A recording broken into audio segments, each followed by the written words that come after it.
This is the purpose of your life and the purpose of God's call and election in your life. This is the great promises in the Bible that God calls you to obtain His kingdom and glory. എനിക്കായൊരു ഭവനം ഉയരെ അങ്ങുയരെ ഒരുങ്ങിയിടുന്നു ദൈവസന്നിധിയിൽ. ദൈവത്തിൻ കയ്യാൽ നിർമ്മിതമാം ഭവനം ഒരുങ്ങിയിടുന്നു അങ്ങുയരെ.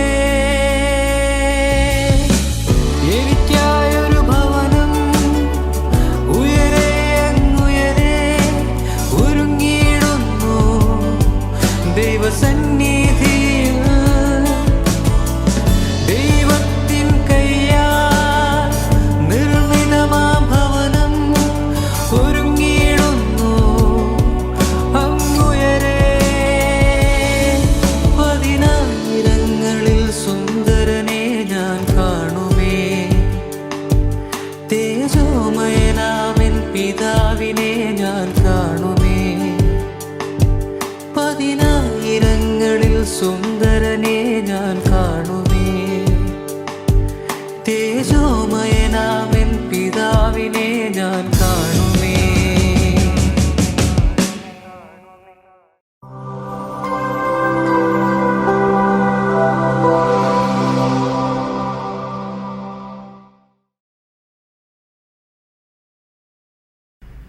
Welcome to kingdom and glory of God. ദൈവ രാജ്യത്തിലേക്കും അവൻ്റെ തേജസ്സിങ്കിലേക്കും എൻ്റെ എല്ലാ മാന്യ പ്രേക്ഷകർക്കും ഹാർദവമായ സ്വാഗതം. ദൈവം നമ്മെ സൃഷ്ടിച്ചിരിക്കുന്നത് അവൻ്റെ രാജ്യവും തേജസ്സും പ്രാപിക്കാൻ വേണ്ടിയാണ്. ദൈവരാജ്യം എന്നാൽ അർത്ഥമെന്താണ്? ദ ഗവൺമെൻറ് ഓഫ് ഗാഡ്, ദൈവത്തിൻ്റെ ഭരണമെന്നാണ് അർത്ഥം. അതായത് ദൈവത്തിൻ്റെ ഭരണം ആദ്യമായി മനുഷ്യ ജീവിതത്തിൽ വെളിപ്പെടുകയും തുടർന്ന് അവൻ്റെ ഭരണം ഭൂമിയിൽ ആക്ഷരികമായി വെളിപ്പെടുകയും ചെയ്യുന്നു. അതിനുശേഷം ഈ വർത്തമാനകാല ഭൂമിയെയും ആകാശത്തെയും നീക്കം ചെയ്തിട്ട് ദൈവം ഒരു പുതിയ ഭൂമിയും ആകാശവും സൃഷ്ടിക്കുകയും ദൈവം താൻ ശില്പിയായി നിർമ്മിച്ചതും അടിസ്ഥാനങ്ങൾ ഉള്ളതുമായ ദൈവത്തിൻ്റെ വിശുദ്ധ നഗരമായി പുതിയ ജെറുസലേം നഗരം സ്ഥാപിച്ച് ദൈവവും മനുഷ്യനും ഒരുമിച്ച് വാസം ആരംഭിക്കുമ്പോൾ നിത്യരാജ്യം ആരംഭിക്കുകയായി. ദൈവം നമ്മെ സൃഷ്ടിച്ചിരിക്കുന്നത് അവൻ്റെ തേജസ്സും പ്രാപിക്കാൻ വേണ്ടിയാണ്. ദൈവ തേജസ് എന്നാൽ അർത്ഥമെന്താണ്? ദർശനീയവും സ്പർശനീയവും ശ്രവണീയവുമായ ദൈവ സാന്നിധ്യത്തിൻ്റെ പേരാണ് ദൈവത്തിൻ്റെ തേജസ്. ദൈവജീവൻ്റെ സമ്പൂർണമായ പ്രകടീകരണമാണ് ദൈവത്തിൻ്റെ തേജസ്. അതായത് ദൈവ തേജസ് എന്ന് പറഞ്ഞാൽ ദൈവം തന്നെയാണ്. ദൈവത്തിൻ്റെ ജീവൻ്റെ സമ്പൂർണതയായ തേജസ് പ്രാപിച്ച് ദൈവത്താൽ നിറയപ്പെട്ടവരായി അവൻ്റെ നിത്യരാജ്യത്തിൽ അവനോടുകൂടെ വാസം ചെയ്യുവാൻ അവൻ നമ്മെ വിളിച്ചിരിക്കുകയാണ്. കഴിഞ്ഞ 3 എപ്പിസോഡുകളിലായി വേദപുസ്തകത്തിൻ്റെ അടിസ്ഥാനപരമായ സത്യങ്ങളാണ് നാം കണ്ടു തുടങ്ങിയത്. അതിൽ 4 പ്രധാനപ്പെട്ട കാര്യങ്ങൾ ഞാൻ നിങ്ങളോട് പറഞ്ഞു. ഒന്നാമതായി, ദൈവം മനുഷ്യനെ സൃഷ്ടിച്ചതിൻ്റെ പരമമായ ഉദ്ദേശ്യമാണ്. 2, ആ ദൈവിക പദ്ധതിയിൽ നിന്നും വീണുപോയ മനുഷ്യനെ തൻ്റെ പുത്രനെ നൽകി വിളിച്ച് തെരഞ്ഞെടുത്തതിൻ്റെ ഉദ്ദേശ്യമാണ്. 3, ഈ 2 കാര്യങ്ങളുമായുള്ള ബന്ധത്തിൽ വിശുദ്ധ വേദപുസ്തകത്തിൽ ദൈവം ഒരു കൂട്ടം വലിയ വാഗ്ദത്തങ്ങൾ നൽകിയിട്ടുണ്ട്. 4, ഉൽപ്പത്തി പുസ്തകം തുടങ്ങി വെളിപാട് വരെയുള്ള 66 പുസ്തകങ്ങളിലൂടെ സ്വർഗത്തിലെ പിതാവാം ദൈവം ഈ ഭൂമിയിലെ തൻ്റെ ജനത്തോട് അരുളി ചെയ്ത അവൻ്റെ സന്ദേശങ്ങളാണ്. ഈ 4 കാര്യങ്ങളും എല്ലായ്പ്പോഴും ഏകദേശം ഒന്ന് തന്നെ ആയിരിക്കുമെന്ന് പ്രാരംഭ എപ്പിസോഡുകളിൽ ഞാൻ നിങ്ങളോട് പറഞ്ഞിട്ടുണ്ട്. സ്വർഗത്തിലെ പിതാവാം ദൈവം മനുഷ്യനെ സൃഷ്ടിച്ചതിലുള്ള അതിപ്രധാനമായ ഉദ്ദേശങ്ങളിൽ ഒന്നാമത്തേത് അവന് ഒരു കുടുംബം ആവശ്യമായതുകൊണ്ടാണ്. അതായത് ദൈവത്തിൻ്റെ സ്വരൂപത്തിലും സാദൃശ്യപ്രകാരവുമുള്ള ഒരു കൂട്ടം പുത്രീപുത്രന്മാരെ തനിക്ക് ആവശ്യമുണ്ട്. അതിനായിട്ടാണ് ദൈവം മനുഷ്യനെ സൃഷ്ടിച്ചിരിക്കുന്നത്. എന്നാൽ ഒന്നാമത്തെ പുത്രനായ ആദം ദൈവത്തിൻ്റെ നിയമം ലംഘിച്ച് ദൈവത്തിനെതിരെ പാപം ചെയ്ത് ദൈവ കുടുംബത്തിൽ നിന്നും വെളിയിലാക്കപ്പെട്ടു. തുടർന്ന് ആദമിൻ്റെ ഒരു മകനായ ശേത്തിൻ്റെ സന്തതി പരമ്പരകളിലൂടെ ദൈവം തൻ്റെ കൂട്ടായ്മ ബന്ധം പുലർത്തിക്കൊണ്ടുപോകുന്നു.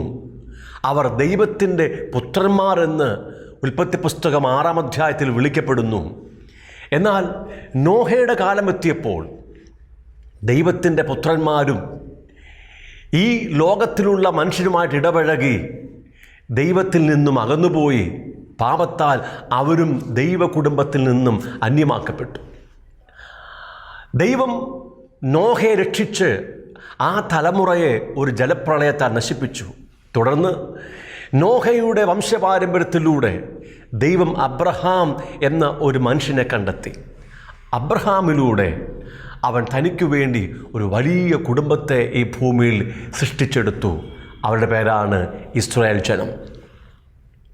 ഇസ്രായേൽ ജനം ദൈവത്തിൻ്റെ കുടുംബമാണെന്നും ദൈവത്തിൻ്റെ പുത്രീപുത്രന്മാരാണെന്നും ദൈവം അവരുടെ പിതാവാണെന്നും വളരെ വ്യക്തമായി വിശുദ്ധ വേദപുസ്തകത്തിൽ ദൈവം അവരോട് അരുളി ചെയ്തുവെങ്കിലും അത് ഗ്രഹിക്കുന്ന കാര്യത്തിൽ അവർ പൂർണ്ണമായി പരാജയപ്പെട്ടു പോയി. അവർ തങ്ങളെ തന്നെ ദൈവത്തിൻ്റെ ദാസ്യദാസന്മാരായി കാണുകയും ദൈവത്തെ യജമാനനായി കാണുകയും ചെയ്തു. അവർ ദൈവത്തെ പിതാവെന്ന് തിരിച്ചറിയുന്നതിൽ പൂർണ്ണമായി പരാജയപ്പെട്ടു പോയി. മാത്രമല്ല, അവർ ദൈവത്തിനെതിരെ പാപം ചെയ്ത് അന്യദൈവങ്ങളെ സേവിച്ച് ദൈവ കുടുംബത്തിൽ നിന്നും വെളിയിലാക്കപ്പെട്ടു. ആദമിൻ്റെയും ശേത്തിൻ്റെ തലമുറക്കാരുടെയും ഇസ്രായേൽ ജനത്തിൻ്റെയും മത്സരമോ അനുസരണക്കേടോ ഭൂമിയിൽ തൻ്റെ കുടുംബം സ്ഥാപിക്കുന്ന ദൈവിക പദ്ധതിക്ക് ഒരിക്കലും നീക്കം വരുത്തിയില്ല. കാലസമ്പൂർണതയിൽ ദൈവം തൻ്റെ പുത്രനെ മനുഷ്യവർഗത്തിൻ്റെ പകരക്കാരനായി പാപങ്ങൾ ചുമന്ന് ശിക്ഷ അനുഭവിക്കുവാൻ ഭൂമിയിലേക്ക് അയച്ചു. ദൈവം യേശുക്രിസ്തുവിനെ ഭൂമിയിലേക്ക് അയച്ചത് ദൈവത്തിൻ്റെ കുടുംബം ഈ ഭൂമിയിൽ പുനഃസ്ഥാപിക്കാൻ വേണ്ടിയാണ്. ഇപ്പോൾ യേശുവിനെ കൈക്കൊണ്ട് യേശുക്രിസ്തുവിൻ്റെ നാമത്തിൽ വിശ്വസിക്കുന്ന ഏവർക്കും ദൈവത്തിൻ്റെ മക്കളാകുവാൻ ദൈവം അധികാരം കൊടുത്തിരിക്കുകയാണ്. ദൈവത്തിൻ്റെ മഹാസ്നേഹമാണ് തൻ്റെ പുത്രനെ നൽകി നമ്മെ അവൻ്റെ പുത്രന്മാരും പുത്രിമാരുമാക്കിയിരിക്കുന്നത്. അനേകരും യേശുവിനെ സ്വീകരിച്ചെങ്കിലും ദൈവം തങ്ങളുടെ പിതാവാണെന്നും തങ്ങൾ ദൈവത്തിൻ്റെ പുത്രന്മാരും പുത്രിമാരുമാണെന്നുള്ള ആ പ്രകാശനത്തിൽ ജീവിക്കുന്നില്ല. മാത്രമല്ല, ദൈവത്തെ പിതാവെന്ന് വിളിക്കുന്നവരും തങ്ങൾ ദൈവത്തിൻ്റെ മക്കളാണെന്ന് തിരിച്ചറിഞ്ഞവർക്കും അതിൻ്റെ പൂർണ്ണ വെളിപ്പാടും ലഭിക്കാത്തതുകൊണ്ട് അവർ ഈ ഭൂമിയിൽ ഇന്നും കഷ്ടം അനുഭവിക്കുകയാണ്. ഞാൻ വ്യക്തമായി പറയട്ടെ, സ്വർഗത്തിലെ ദൈവം നിങ്ങളുടെ പിതാവാണെന്ന് തിരിച്ചറിഞ്ഞാൽ ഈ ഭൂമിയിൽ നിങ്ങൾ ഒന്നിനെക്കുറിച്ചും ഭാരപ്പെടത്തില്ല. ഈ ഭൂമിയിൽ നിങ്ങളെ തടയുവാൻ ഒരു ശക്തിക്കും കഴിയത്തില്ല. അത്ര ശക്തമായിരിക്കുന്ന വെളിപ്പാടാണ് സ്വർഗീയ പിതാവിനെക്കുറിച്ചുള്ള വെളിപ്പാട്. റോമാലേഖനം 8-ാം അധ്യായത്തിൻ്റെ 15-ാം വാക്യം ഞാൻ നിങ്ങളെ വായിച്ചു കേൾപ്പിക്കാം. നിങ്ങൾ പിന്നെയും ഭയപ്പെടേണ്ടതിന് ദാസ്യത്തിൻ്റെ ആത്മാവിനെ അല്ല, നാം അബ്ബാ പിതാവേ എന്ന് വിളിക്കുന്ന പുത്രത്വത്തിൻ ആത്മാവിനെ അത്രേ പ്രാപിച്ചത്. റോമാലേഖനം 8-ാം അധ്യായത്തിൻ്റെ 16-ാം വാക്യം നാം പഠിച്ചത്, പരിശുദ്ധ ആത്മാവ് നമ്മുടെ ആത്മാവിൽ താമസിച്ചുകൊണ്ട് നമ്മുടെ ആത്മാവിനോട് നാം ദൈവത്തിൻ്റെ മകനാണ് മകളാണെന്ന് സദാസമയം പറഞ്ഞ് ഉറപ്പിക്കുകയാണ്. ഗലാത്യലേഖനം 4-ാം അധ്യായത്തിൻ്റെ 6-ാം വാക്യത്തിൽ പഠിച്ചത്, പരിശുദ്ധാത്മാവ് ഇപ്പോൾ നമ്മുടെ ഹൃദയത്തിൽ വസിച്ചുകൊണ്ട് നമുക്ക് പകരം ദൈവത്തെ ആബാ പിതാവേ എന്ന് വിളിക്കുകയാണ്. എന്നാൽ ദൈവം എൻ്റെ പിതാവാണെന്നുള്ള പ്രകാശനം പ്രാപിക്കുവാൻ എൻ്റെ ഹൃദയത്തിനും ബുദ്ധിക്കും അല്പം കൂടെ സമയത്തിൻ്റെ ആവശ്യമുണ്ട്. എൻ്റെ ആത്മാവിൽ എനിക്കിത് ബോധ്യം വന്നെങ്കിലും പരിശുദ്ധാത്മാവ് എൻ്റെ ഹൃദയത്തിൽ ഇരുന്നു കൊണ്ട് ദൈവത്തെ അബ്ബാ പിതാവേ എന്ന് വിളിക്കുന്നെങ്കിലും അത് ഗ്രഹിക്കുന്ന കാര്യത്തിൽ എൻ്റെ ബുദ്ധിക്ക് പരാജയമുണ്ട്. എൻ്റെ ബുദ്ധി വളരെ സാവധാനത്തിലാണ് ഈ ആത്മീയ സത്യങ്ങളൊക്കെ ഗ്രഹിക്കുന്നത്. എന്നാൽ ഇപ്പോൾ പരിശുദ്ധാത്മാവിൻ്റെ സഹായത്താൽ എൻ്റെ ഹൃദയത്തിനും ബുദ്ധിക്കും ഈ കാര്യം ഗ്രഹിക്കാൻ കഴിഞ്ഞു. അതുകൊണ്ട് പരിശുദ്ധാത്മാവിൻ്റെ സഹായത്താൽ ഇപ്പോൾ ഞാൻ ദൈവത്തെ ആബാ പിതാവേ എന്ന് വിളിക്കുകയാണ്. ഗലാത്യ ലേഖനത്തിൽ പരിശുദ്ധാത്മാവ്, പുത്രത്വത്തിൻ്റെ ആത്മാവ് എനിക്ക് പകരമായി അബ്ബാ പിതാവേ എന്ന് വിളിക്കുന്നെങ്കിൽ റോമാലേഖനം 8-ാം അധ്യായത്തിൻ്റെ 15-ാം വാക്യത്തിൽ പരിശുദ്ധാത്മാവിൻ്റെ സഹായത്താൽ ഇപ്പോൾ ഞാൻ ദൈവത്തെ ആബാ പിതാവേ എന്ന് വിളിക്കുകയാണ്. നാം പ്രാപിച്ചിരിക്കുന്നത് അടിമത്തത്തിൻ്റെ, ദാസ്യത്വത്തിൻ്റെ ആത്മാവിനെ അല്ല.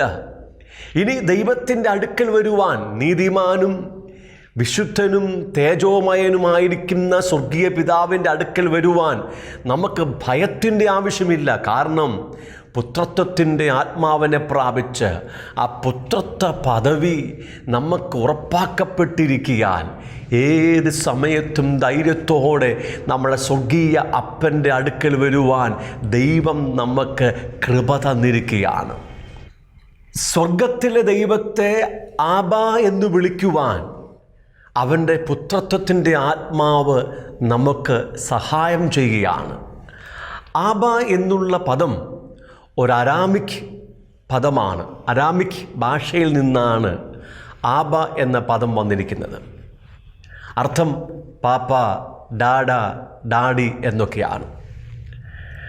അരാമിക് ഭാഷ പറയുന്ന ഭവനത്തിലെ ശിശുക്കൾ, ചെറിയ കുഞ്ഞുങ്ങൾ അവരുടെ കൊഞ്ചിയുള്ള ഭാഷയിൽ അവരുടെ പിതാവിനെ വിളിച്ചിരുന്നതാണ് ആബ എന്നുള്ളത്. ക്രമേണ ആബ എന്നുള്ള പദം വളരെ വലിയ തോതിൽ അരാമിക് ഭാഷ സംസാരിക്കുന്ന കുടുംബങ്ങളിൽ ഉപയോഗിക്കാൻ തുടങ്ങി. അതായത് ഒരു കുഞ്ഞിന് തൻ്റെ അപ്പനോടുള്ള ഗാഢമായ ബന്ധത്തെയും അടുപ്പത്തെയും കാണിക്കുന്ന പദമാണ് ആബ എന്നുള്ളത്. അപ്പനും മക്കളും തമ്മിലുള്ള ഊഷ്മളമായ സ്നേഹബന്ധത്തെ വെളിപ്പെടുത്തുന്ന പദമാണ് ആബ എന്നുള്ളത്.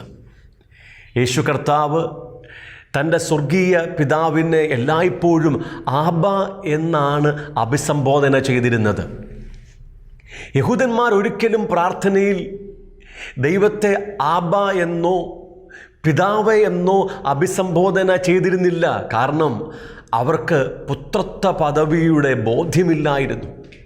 ദൈവം അവരുടെ പിതാവായിരുന്നിട്ടും അവർ ദൈവത്തിൻ്റെ പുത്രിപുത്രന്മാരാണെന്ന് ദൈവം പ്രഖ്യാപിച്ചിട്ടും അത് ഗ്രഹിക്കുന്നതിൽ അവർ പൂർണ്ണമായി പരാജയപ്പെട്ടു പോയി.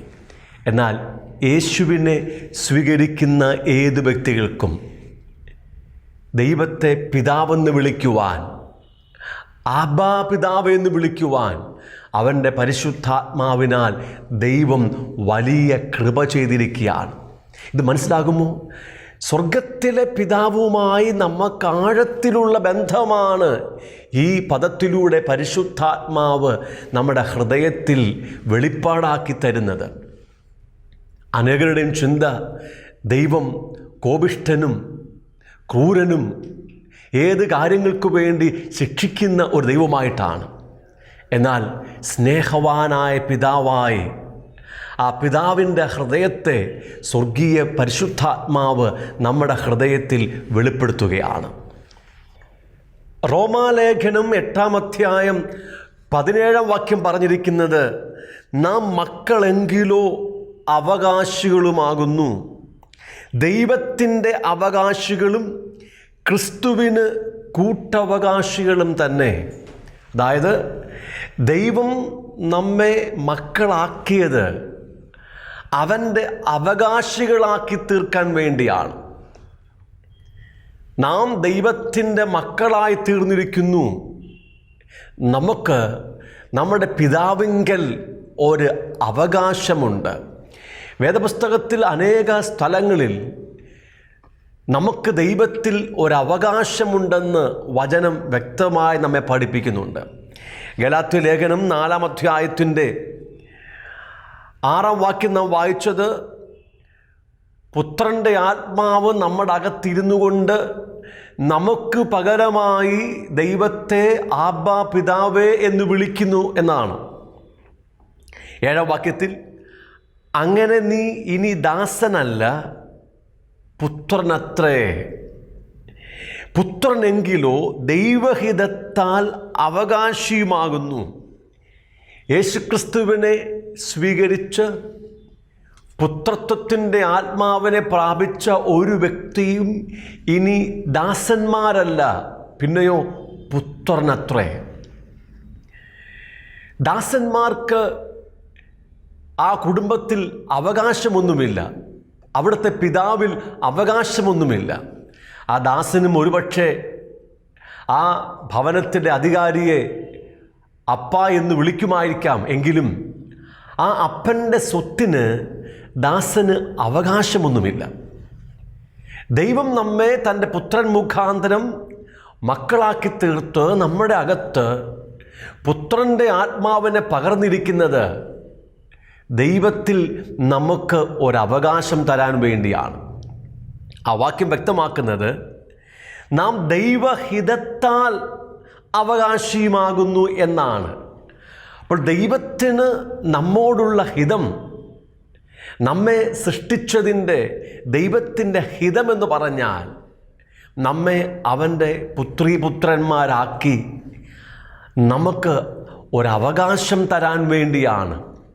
റോമാലേഖനം 12-ാം അധ്യായത്തിൽ പറഞ്ഞിരിക്കുന്നത്, നന്മയും പ്രസാദവും പൂർണ്ണതയുമുള്ള ദൈവത്തിൻ്റെ ഹിതം ഇന്നതെന്ന് തിരിച്ചറിയുവാൻ നമ്മുടെ മനസ്സ് പുതുക്കി രൂപാന്തരപ്പെടേണ്ട ആവശ്യമുണ്ട്. പ്രിയമുള്ളവരെ, ദൈവം നിങ്ങളെ സൃഷ്ടിച്ചിരിക്കുന്നത് അവൻ്റെ മക്കളായിട്ടാണ്. ഇപ്പോൾ ക്രിസ്തു മുഖാന്തരം നിങ്ങളെ വിളിച്ച് വേർതിരിച്ചിരിക്കുന്നത്, തെരഞ്ഞെടുത്തിരിക്കുന്നത് അവൻ്റെ മക്കളാകാൻ വേണ്ടിയാണ്.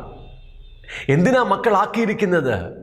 ആ സ്വർഗീയ പിതാവിങ്കൽ നമുക്ക് ഒരവകാശം തരാൻ വേണ്ടിയാണ്. അതാണ് നമ്മെക്കുറിച്ചുള്ള ദൈവത്തിൻ്റെ ഹിതം, ദൈവത്തിൻ്റെ ഇഷ്ടമെന്ന് വചനം വ്യക്തമായി പറയുന്നു. ഇനി നമുക്ക് ദൈവത്തിലുള്ള അവകാശം എന്താണ്? റോമാലേഖനം 8-ാം അധ്യായത്തിൻ്റെ 17-ാം വാക്യത്തിൽ അത് വ്യക്തമായി രേഖപ്പെടുത്തിയിട്ടുണ്ട്.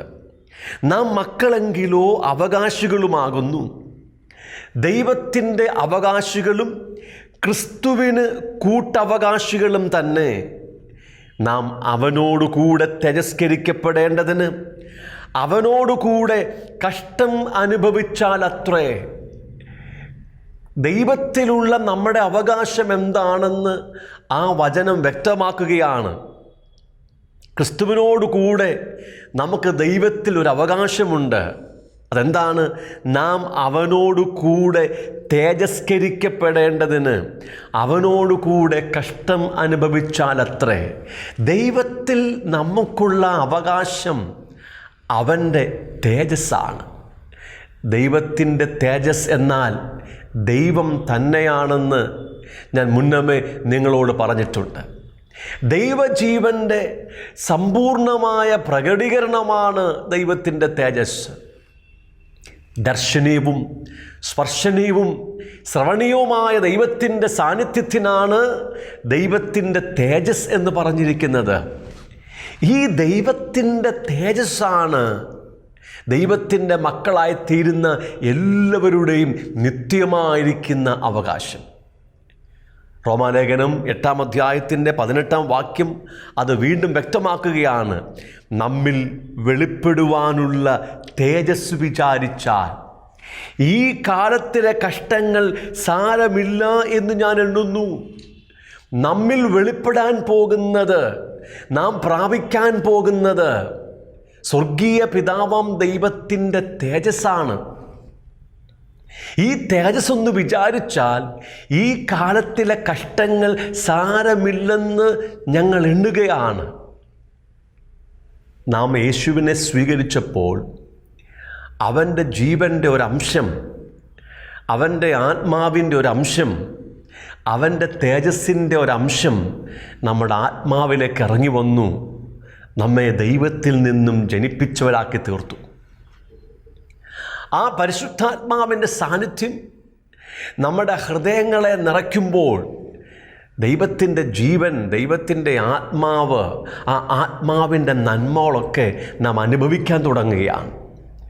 പരിശുദ്ധാത്മാവ്, ആ ദൈവ തേജസ്സിൻ്റെ ഒരു അംശം നമ്മുടെ ഹൃദയത്തിൽ നിറയ്ക്കുമ്പോൾ നമ്മുടെ ഹൃദയത്തിൽ എത്ര വലിയ സന്തോഷമാണ്, എത്ര വലിയ സമാധാനവും, എത്ര വലിയ ആശ്വാസവും ആനന്ദവുമാണ്. അതൊക്കെയാണ് ആത്മാവിൻ്റെ ഫലങ്ങൾ. സ്നേഹവും സമാധാനവും സന്തോഷവും എല്ലാം നമ്മുടെ ഹൃദയത്തിൽ നാം അനുഭവിക്കാൻ തുടങ്ങുകയാണ്.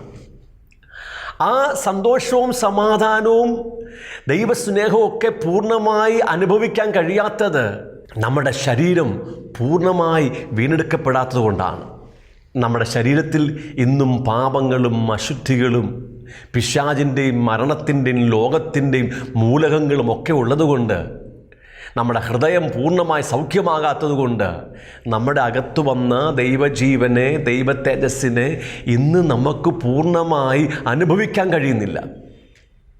എന്നാൽ നാളെ യേശുക്രിസ്തു മടങ്ങി വരുമ്പോൾ നമ്മുടെ മൺമയമായ ഈ ശരീരത്തെ പൊളിച്ചു കളഞ്ഞ് സ്വർഗീയമായ മൂലകങ്ങളാൽ നിർമ്മിക്കപ്പെട്ട ഒരു സ്വർഗീയ ശരീരം തരുകയും അന്ന് ദൈവത്തിൻ്റെ ജീവൻ്റെ പൂർണ്ണതയായ ദൈവത്തിൻ്റെ തേജസ് നമ്മിൽ നിറയുകയും ചെയ്യും. ദൈവത്തെ നാം അവകാശമാക്കാൻ വേണ്ടി പോകുകയാണ്. അന്ന് ദൈവം അവൻ്റെ ജീവൻ്റെ പൂർണ്ണതയാൽ നമ്മുടെ അകത്ത് നിറയപ്പെടുമ്പോൾ നമ്മുടെ അനുഭവം സ്വർഗീയ അനുഭവമായിരിക്കും. ഒരു മനുഷ്യൻ്റെ വാക്കുകൊണ്ടും പറഞ്ഞറിയിക്കാൻ കഴിയാത്ത അത്യന്തമായ സന്തോഷം, അത്യന്തമായ സമാധാനം, അത്യന്തമായ സ്വസ്ഥത, വിശ്രമം എല്ലാം നാം അനുഭവിക്കാൻ തുടങ്ങുകയാണ്. അവിടെ കണ്ണുനീരില്ല, വിലാപമില്ല, രോഗമില്ല, മരണമില്ല. ദൈവത്താൽ നാം നിറയപ്പെട്ടു കഴിഞ്ഞു. ഈ ദൈവത്തെ പ്രാപിക്കുവാൻ, ഈ നിത്യമായ ജീവൻ പ്രാപിക്കുവാൻ, തേജസ് പ്രാപിക്കാൻ വേണ്ടിയാണ് ദൈവം നമ്മെ സൃഷ്ടിച്ചിരിക്കുന്നത്. ഇപ്പോൾ യേശുക്രിസ്തു മുഖാന്തരം നമ്മെ വിളിക്കുകയും തിരഞ്ഞെടുക്കുകയും ചെയ്തത് ഈ ഒരു ആത്മീയ അനുഭവത്തിനു വേണ്ടിയാണ്. ഈ ഭൂമിയിലുള്ള യാതൊന്നും നമ്മുടെ അനുഗ്രഹമോ അവകാശമോ അല്ല. ഈ ഭൂമിയിൽ ലഭിക്കുന്ന സമ്പത്തോ പാർപ്പിടങ്ങളോ വാഹനങ്ങളോ കുടുംബ ബന്ധങ്ങളോ ബിസിനസ്സുകളോ പ്രശസ്തികളോ പദവികളോ ഒന്നും ഒരു ദൈവഭക്തന്, ദൈവത്തിൻ്റെ മകന് യഥാർത്ഥ അവകാശവും അനുഗ്രഹവുമല്ല. സ്വർഗത്തിൽ പോകുമ്പോൾ അവിടെ ലഭിക്കാൻ പോകുന്ന സവിശേഷമേറിയ കിരീടങ്ങളോ സ്ഥാനമാനങ്ങളോ പദവികളോ, പുതിയ ജെറുസലേമിൽ ലഭിക്കാൻ പോകുന്ന ഏറ്റവും മനോഹരമായ ഭവനങ്ങളോ ഒരു ദൈവ പൈതലിൻ്റെ, ഒരു ദൈവപുത്രൻ്റെ യഥാർത്ഥമായ അവകാശമോ അനുഗ്രഹമോ അല്ല. പിന്നെ എന്താണ് ഒരു ദൈവ പൈതലിൻ്റെ യഥാർത്ഥമായ അവകാശവും അനുഗ്രഹവും? അത് സ്വർഗത്തിലെ പിതാവാം ദൈവം തന്നെയാണ്. ദൈവമാണ് നിങ്ങളുടെ യഥാർത്ഥമായ അവകാശവും അനുഗ്രഹവും. ആ ദൈവത്തെ പ്രാപിക്കുവാൻ, ആ ദൈവത്തിൻ്റെ ജീവൻ്റെ സമ്പൂർണതയായ തേജസ് പ്രാപിച്ച് യേശുക്രിസ്തുവിനെ പോലെ ആയിത്തീരുവാനാണ് ദൈവം നിങ്ങളെ ഇപ്പോൾ ക്രിസ്തു മുഖാന്തരം വിളിച്ച് വേർതിരിച്ചിരിക്കുന്നത്, തെരഞ്ഞെടുത്തിരിക്കുന്നത്. കിങ്ഡം ആൻഡ് ഗ്ലോറി മിനിസ്ട്രീസിൻ്റെ ആഫ്രിക്കൻ മിഷനിലേക്ക് എൻ്റെ എല്ലാ മാന്യപ്രേക്ഷകർക്കും ഹാർദവമായ സ്വാഗതം. ആഫ്രിക്കയുടെ മിക്ക രാജ്യങ്ങളിലും തുടരുന്ന ആഭ്യന്തര യുദ്ധങ്ങളിൽ നിന്നും അഭയാർത്ഥികളായി യുഗാണ്ടയിൽ ജീവിക്കുന്ന 40 ലക്ഷത്തിലധികം വരുന്ന ജനങ്ങളുടെ മധ്യത്തിലാണ് നമ്മുടെ പ്രവർത്തനങ്ങൾ ഇപ്പോൾ നടന്നുകൊണ്ടിരിക്കുന്നത്.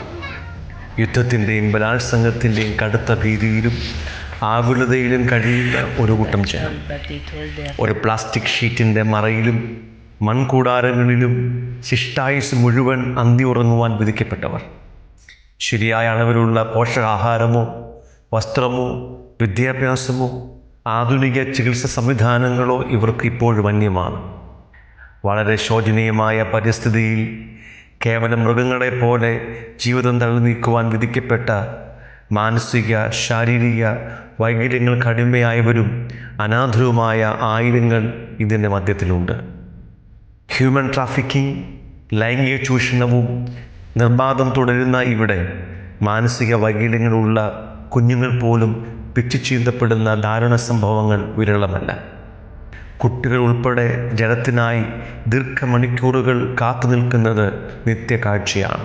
ഈ ജനത്തിന് ആശ്വാസവും ധൈര്യവും പകർന്നുകൊണ്ട് 25ഓളം വരുന്ന നമ്മുടെ മിഷൻ പ്രവർത്തകർ ഭവനങ്ങൾ സന്ദർശിക്കുകയും വചനം പഠിപ്പിക്കുകയും ഇവർക്കായി പ്രാർത്ഥിക്കുകയും ചെയ്യും.